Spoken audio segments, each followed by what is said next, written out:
So, what are some signs of anxiety that it has become someone's identity? So when you're in constant rush, your mind is always all over the place and you're constantly overthinking, procrastinating, delaying every decision. Uh, like I have a client, she initially couldn't choose what to wear in the morning. It will take her 40 minutes to choose what to wear. Okay, yeah. When you have reached that level, now you're not living with anxiety. Anxiety is living inside of Anxiety, you, right? yeah. So then you want to really declutter your mind. You want to take the notes of your to-do list. You want to decide what you want to wear a day before, if that gives you an anxiousness. Then you also want to avoid places where you have to overperform your abilities. Where there is a certain group of people who are constantly checking you out, will go talk behind your back, all of that. So you want to avoid all of that. And then you want to start doing a small little task. And when anxiety hits, this is something you really can't do much about. If you keep thinking about it or if you feel it, you immediately want to step out into the nature and then speak to someone to whom you cannot speak about anxiety. Yeah.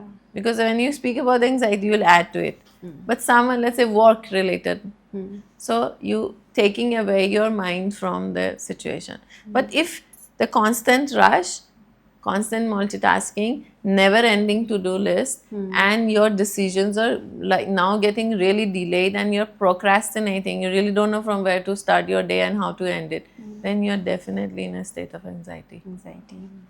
So, ma'am, what would you suggest? Like, how to deal it, like step by step? What should be the first step?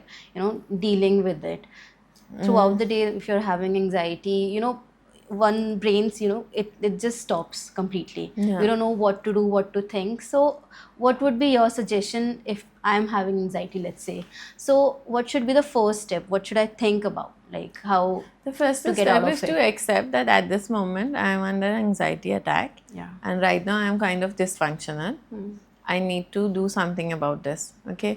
And then you want to, as you're doing this, you want to slowly, consciously slow your breathing.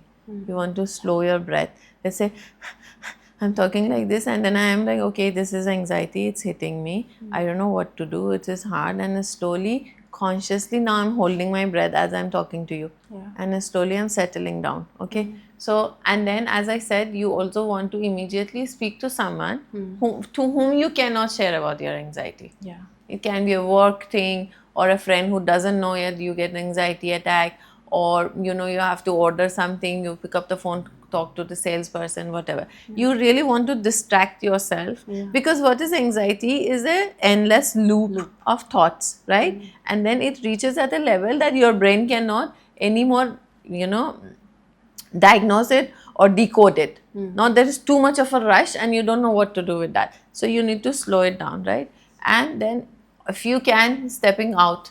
Like let's say we are in this room, immediately step out into fresh air or a park or wherever, place of nature. Yeah. I won't suggest doing meditation because nahi hoga. नहीं होगा. That is not. So and then once you have calmed down, now you want to understand what situations brings this panic attack to you. Yeah. Okay? Is it something you have lied about? Is it something you have to perform? Is it too many tasks which are pending? Is it deadline is hitting you? So now whichever that task is, you want to get it and then start slowly, one step at a time, working on it. Yeah. Work on it, yeah.